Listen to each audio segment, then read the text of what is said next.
And as you said to me, also be a signal to Vladimir Putin and Donald Trump. And we've seen Donald Trump come out previously, haven't we, Jim, and says the EU just has a lot of meetings about meetings, but they're not actually doing enough. Let's concentrate a little bit on Vladimir Putin here, because he's threatening sanctions if this happens. Also, the Russian argument is billions of dollars of Western European assets are held in Russia at the moment. So if the EU does this, Russia is going to retaliate and freeze those assets that they have in their banks, which belong to Western companies. So I guess if the EU doesn't make a decision and they come out divided, this is playing right into Moscow's hands.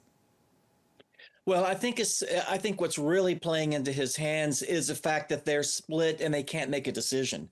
Then that, like we were saying earlier, that signal is what Russia would really love to see, because he'll turn to Ukraine and say, you have no friends. Even Europe cannot come together in a unified way to support you, Ukraine. And the Americans, of course, are playing fast and loose in a lot of ways within the negotiations.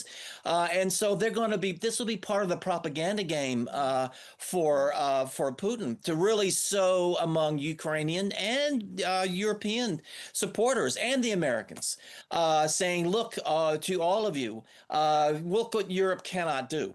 And also I think it's going to be some scare tactics for Putin as well. You mentioned the sanctions that he's going to retaliate with on Americans as well as on the Europeans, probably.